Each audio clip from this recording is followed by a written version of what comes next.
No qualifying offer for Jorge Soler. Not sure why. I'm going to talk about it today, but for me, feels like a huge mistake and a massive missed opportunity for a team, an organization, and a president of baseball ops that is going to be heavily focused on drafting and developing. High value draft pick. The Marlins will not be getting, and I think they could have got it just by a simple paper exercise. Not sure about that decision. I'm going to talk about it on today's Locked On Marlins. You are Locked On Marlins, your daily podcast on the Miami Marlins, part of the Locked On Podcast Network, your team every day.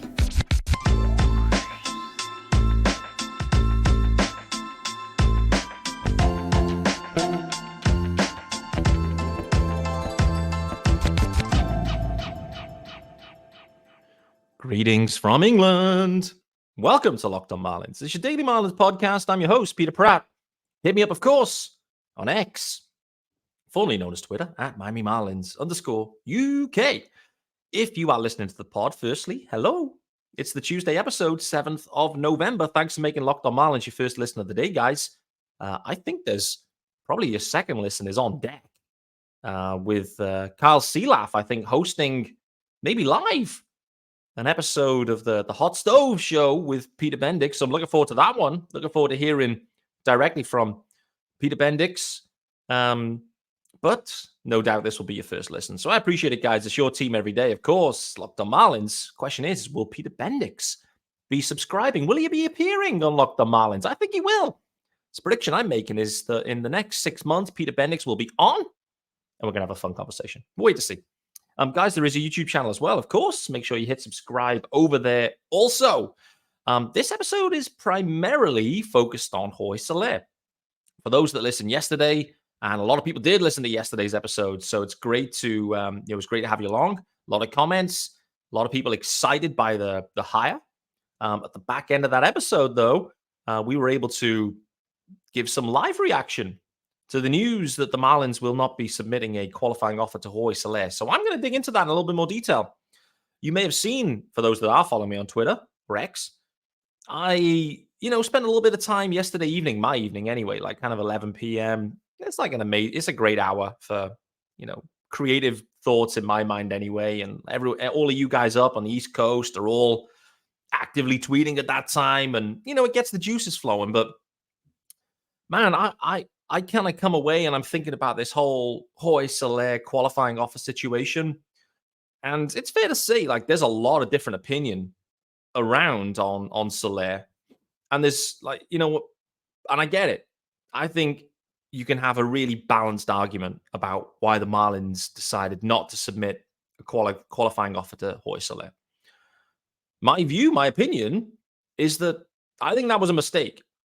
I think that was a mistake because I fundamentally don't believe that Soler was going to accept that 1 year, $20 million deal. I don't think he was going to do that. I think he's looking to cash in right now on an all-star campaign in 2023. And so that's just my gut feel on this, is that even if the qualifying offer was submitted, Soler is looking for a guaranteed 40 plus. And that just lets, I come away thinking huge missed opportunity for the Marlins, because if that was to be the case, I think they'd get a comp B pick. For a team and for a president of baseball ops that is coming in and their specialism is effectively rebuilding the farm right now. It's a big job, but one extra, top 100 pick, it's going to be helpful. It's going to be helpful. And all the Marlins would have needed to have done was submit that qualifying offer, an administrative exercise. I don't think Soler's accepting it. And for me, that's a missed opportunity. So the Marlins don't submit it. The question is, and I don't think Soler would have accepted either. That was the question that I've, put out there on the rundown. Would Soler have accepted 20 mil? I think no. I think no, specifically because I think he's looking for multi-years. I think he's looking for maybe 2 with an option or something around 50 million. there's not a ton of sticks around this offseason. This is a really interesting period for like a player like Soler coming off, really good campaign, proven power stick. And there's a lot of teams out there that have money to spend and need to upgrade. And I think Soler has got a really good opportunity to land, with a big club. And, he's got a bit of versatility with his outfield situation. It's not optimal, clearly. But it's the type of, he's the type of player, like he's a game-changing player. Skip Schumaker called that out during the season last year. Like, it's game-changing power. It's funny, you go to Baseball Savant. I did this. I don't know if you guys have done this or not, but you go to Baseball Savant and you kind of go to the spray chart and you look at where some of these home runs land. And I love the way Baseball Savant, you can literally just click on, each individual home run, for example, and it will just take you to the exact clip of that. And you can watch it and you're like, wow, okay, man. Soler is an extremely talented hitter. Extremely talented. Like, he is a supreme power hitter. That isn't, he isn't like, he's not quite like a Schwarber where it is truly boom or bust. Like, Soler's he's got some skills, no doubt. And I think in some ways, as Marlins fans, I think we're maybe undervaluing Jorge Soler. I feel like there's this view of him that he is banged up and, this is a lucky year or whatever. Soler, in his first year, was exactly who we expected him to be. He then got hurt. In his second year, he's exactly who we expected him to be, and he was an all-star. The Marlins got full value from that contract. Guys get hurt. It is what it is, but I just get the sense that, like, as Marlins fans, we're kind of, looking past the impact the Jorge Soler had on this team last year. Like, it was a sizable impact in the early part of the season in particular. Like, there was just no other power around. There really wasn't. So I feel like we're undervaluing Soler. I think teams are going to value Soler. I think the market looks pretty thin just generally. There's a lot of teams that got a lot of money to spend and a lot of holes they need to fill. A lot of teams that have money to spend need to get better. Rapido, the Mets, the Bravos maybe. Who else are we thinking? The Padres have got up. I mean, they haven't got any money either, but, the Padres need to get better. The Cardinals absolutely need to get better. I mean, they've got so many outfielder DHs. That's maybe a problem for them, but tons of clubs where Soler will be linked to because fundamentally he's an above average DH and he's got proven power. And this is the thing that I spent a bit of time doing yesterday evening. I went to look at the 2023 home run leaders. I sorted them by most home runs hit. And I wanted to look like how much these guys are being paid. What's the value for power in Major League Baseball right now? Like, how does the qualifying offer and Jorge Soler at $20 million, how would that compare?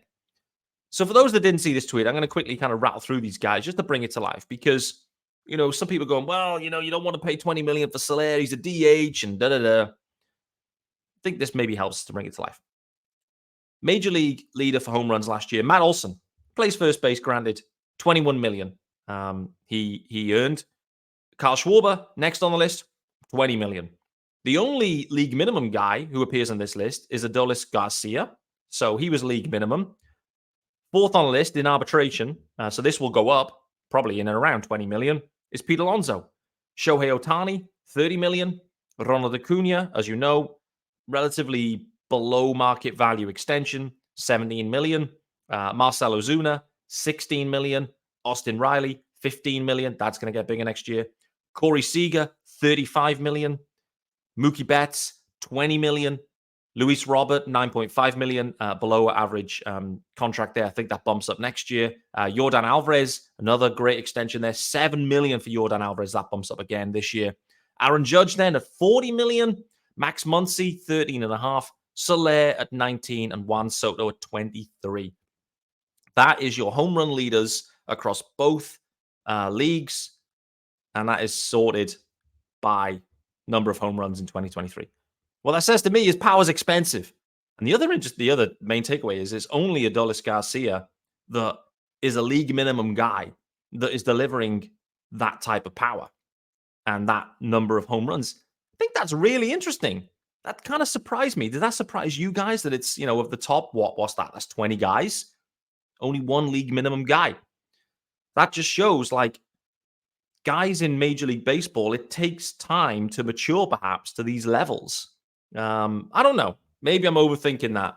But maybe it's just a different type of profile in the game now. Maybe like some of the younger guys coming through, there's maybe a different type of approach. I don't know. I don't know, to be honest with you. It just caught my eye that of the top 20, only one was league minimum. So the question I was trying to work out is Soler worth 20 million? And if you want to just look at home runs, and listen, the Marlins need home runs. They need power. 20 million is not an overpay for Jorge Soler, in my opinion. In my opinion, anyway. I don't think there is. I think 20 million is market value for sure. You are not overpaying if the Marlins commit 20 million.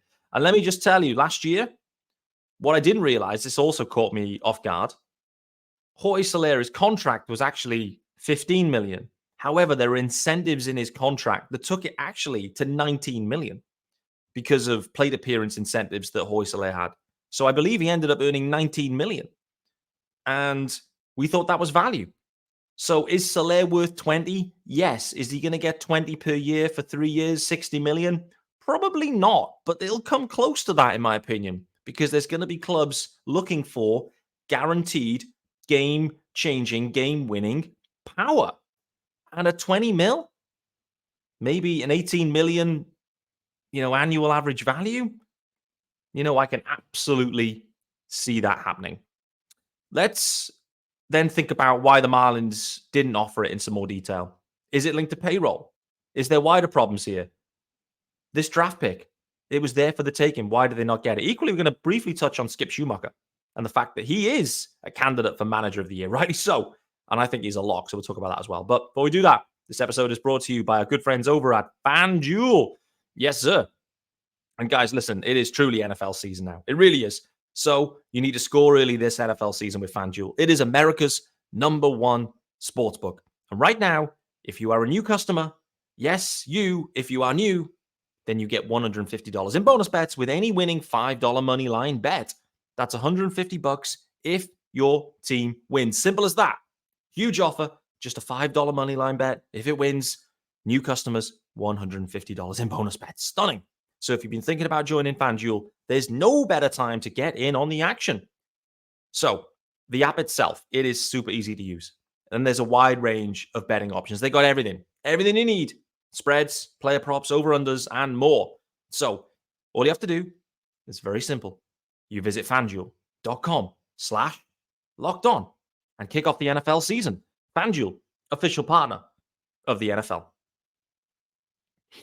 All right, guys, you're back here with me, Peter Pratt, on Tuesday, the 7th of November. For those that aren't watching, I apologize. I'm going to have a quick little sip of this coffee. Apologies for that. I know what you're thinking. It's late for a coffee. This is correct. Why aren't you drinking a wine? Good question. Not sure. Either way, no wine and a coffee. Bad combo. Even so, let's continue this conversation around Jorge Soler. So, I think we've answered the question. Is Soler worth 20 mil? The market and the production tells me yes.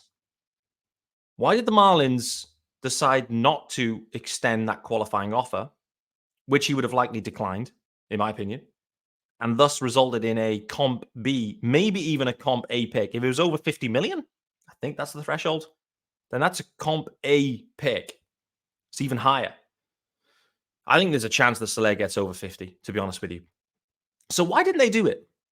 The question is, and that's the question that I'm kind of puzzling me. Why would they not submit that qualifying offer? The only reason could be is that they were worried that Soler may accept it. That's the only reason. The only reason. You can't look at it and say, the qualifying offer at 20 mil, we don't want him to accept it because it's an overpay. It's not an overpay. It's not.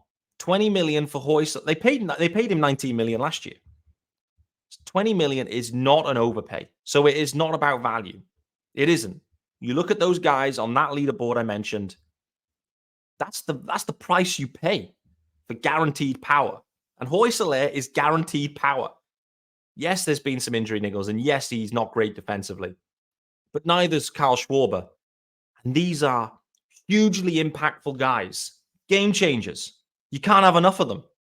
So the Marlins didn't submit the qualifying offer because they were worried that Soler would accept, or they didn't want to take the risk that he would accept.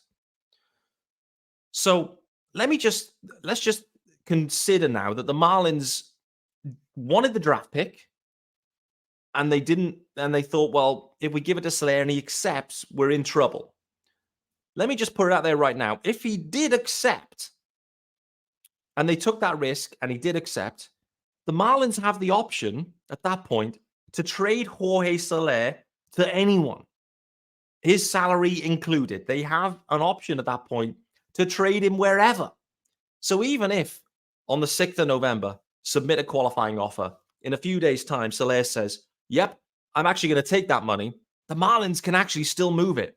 And listen, a 1-year prove-it deal at $20 million for Jorge Soler, there's value in that. There is value in that they would likely get back a similar type of guy to that Comp B pick that they would have maybe missed out on anyway, or would have received anyway. Like, that's the type of value. Like, you would be able to move Soler easily. This is not a dead money situation. This is not an Avisail Garcia. This is an all-star, proven power hitter on $20 million on a 1-year deal. No commitment beyond. It's a really enticing trade option. So this, again, just adds to the amazement. I'm stunned. Put it out there yesterday on Twitter. I'm stunned that the Marlins did not offer or submit a qualifying offer for Jorge Soler. I just can't understand why. I can't. The upside was you get a draft pick for 5 minutes work, some administrative option. You get a draft pick in a farm that needs addressing rapidly. It's what Peter Bendix is being brought in to do. Just imagine just giving him a touch more ammo straight away. They decided not to. Soler, if he accepts, it's not dead money. You've got an all-star DH power hitter that was hugely impactful for your roster last year. And if you decide we don't have the money, we don't have the payroll to support $20 million Soler, as well as Josh Bell for the whole year, as well as everyone else having the arbitration bumps, then you can trade Soler for something. You can trade him. There will be 15 clubs interested. I'm telling you, there'd be 15 clubs interested in Jorge Soler on a 1-year deal of $20 million. They would. And you then have a bidding war accordingly. Okay, maybe there's only 10 interested, but there is a market for Jorge Soler, no doubt about it. So the Marlins didn't go down this path. I'm stunned, to be honest with you. The question then is, they're doing this because they're worried about the payroll. So that then brings us into, are there payroll issues here with the Marlins? And actually, are they looking to shed payroll at this point? There's dead money anyway, as we've already talked about, with Sandy. Unfortunately, it's injured dead. You've got Avisail Garcia. I mean, I'm intrigued to see what happens with Avi. I haven't heard anyone say that he's going to be released, but feels like that's become the assumption. I don't want to end up going down another massive rabbit hole with Avisail Garcia.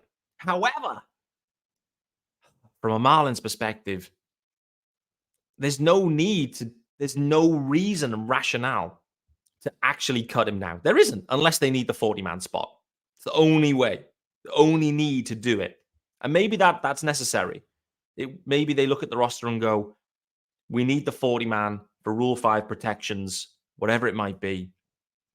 We have to move on from Avi right now. But is there not a pathway with Avisail Garcia where you have a Marcell Ozuna situation? Bounce back out of nowhere? Become a stud again?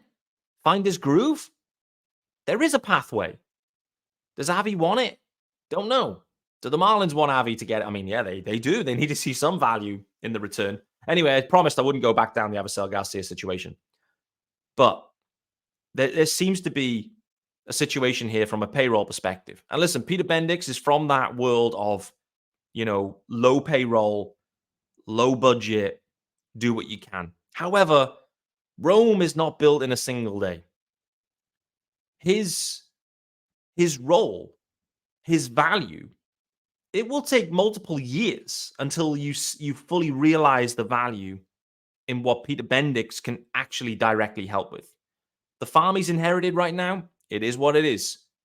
And it's all about trying to maneuver, manipulate, add, develop, draft, to add to that, to get the Marlins up to the type of farm system that's essential for this club to have sustained success, as we know. But I don't know. I'm still left kind of dumbfounded why the Marlins didn't submit the offer. I just don't see any downside. I actually don't. I'm struggling to see any downside. One, there's only two situations. Well, there's three outcomes, really, right? Qualifying offer out, declined. Soler signs a multi-year deal somewhere. You get a draft pick. Great. Soler, he accepts the offer. And do you remember, like, a few months ago, we were thinking, man, it'd be amazing if Soler would accept that offer. Like, he's so valuable to this club. Like, it's all flipped on its head. We're all, like, thankful that Jorge Soler is gone. Like, the dude was an all-star. He was a huge part of the team. Why are we thankful that Jorge Soler has decided to go? And the Marlins have decided to, like, willingly let him go. I've no idea. I've no idea. Where has this come from? Don't know. I'm not sure. But if he'd have accepted, you either keep him until at least the deadline, and if it isn't your year, you move him. If it is his year, and it is the Marlins year, then you have Jorge Soler for another postseason run in 24. But if he accepts and you can't afford him, then you can still trade him now anyway, and you get something back. So in all of those examples, in all of those scenarios, the Marlins get something back. In the only scenario that they get nothing back, they decline to submit a qualifying offer. That's the only situation where they get nothing back, and that's what the Marlins did. Every other scenario, there is value to be realized by the Marlins, either in draft capital, be it directly from a comp pick or from a trade, or directly in on-field performance for a team that's looking to go back to the postseason. I'm absolutely stunned by it. Tell me, guys, what I'm missing, because I don't know. I'm trying to look at all the options. I'm looking at the upside. I'm looking at the downside. And I'm not seeing any upside in the approach they've taken. I'm stunned by it. I hope Kyle Seelaf asked Peter Bendix directly today, why did you not submit a qualifying offer to Jorge Soler? I'd love to know why. And if he doesn't, someone listen to this, text Peter Bendix and say, come on, Locked On Marlins, and you tell these listeners. Because I don't know. This is a polarizing topic, like I said on Twitter yesterday. A lot of people were absolutely on board with what the Marlins did. It's fine. I'm not. I'm completely opposite to that. And I've put forward the reasons why. There was no downside. None. No downside. And they took the only move that gave them no value back. For a club that needs to eke out value in every situation, this doesn't make any sense. Skip Schumaker, though. Let's briefly touch on Skip. He is one of the 3 finalists for the NL Manager of the Year. Those 3 finalists, you've got a guy that was in the news heavily yesterday, Craig Counsell, Skip Schumaker, and you've got Brian Snitker over the Bravos. For me, this is a slam dunk. Absolute slam dunk that Skip Schumaker's winning this. I'd be stunned. I'd be absolutely stunned if he doesn't win it. And he deserves it. Skip Schumaker and what he did with the Marlins from 69 wins the year before to 84 and the 5th best team in the NL. One hell of a job, Skip. One hell of a job. We spoke about it with Sean yesterday. Like, I'm all in on Skip. I've seen enough. The Peter Bendix hire, I think it's going to be interesting. It's going to maybe take Skip's management maybe to the next level. He's going to learn from what Peter Bendix has gleaned over his years, and maybe the other way too. So it's going to be a really interesting situation, but Kim Ang nailed this hire. Skip Schumaker is in some ways Kim Ang's legacy. From what was reported, a lot of people in the Marlins organization didn't want Skip Schumaker, but Kim did. Kim identified the talent, and I could sense it from Kim. She was like certain on Skip Schumaker immediately, and she wasn't wrong. She nailed this one. This is her legacy. And as I said yesterday, there's not a need to do this contractually because there's a team option for next year. But I would love to see a statement here where this new look front office, including the manager, have this alignment in terms of their togetherness. We'll wait to see if that happens. There's not a necessity to do it contractually, but I would love for that statement to be made because this is what the Marlins have to do. They have to unearth young talent that think about the game in different ways and give the Marlins a competitive edge. And when they hit on them, you have to keep them. You can't be taking those risks for other teams and letting those other teams then benefit from the risks that you have taken. The Marlins took all the risks with Skip Schumaker, and it's paid off. So make sure you realize that benefit for as long as possible. Guys, that's been Locked On Marlins on Tuesday, the 7th of November. It's all about Jorge Soler. For me, the Marlins completely botched this one. I saw the option they took as the worst possible one. What I could see is zero downside on any of the other options, but the Marlins decided not to offer and extend that qualifying offer to Jorge Soler. I don't know why, but I hope we find out. I look forward to seeing you guys tomorrow. I'll see you then.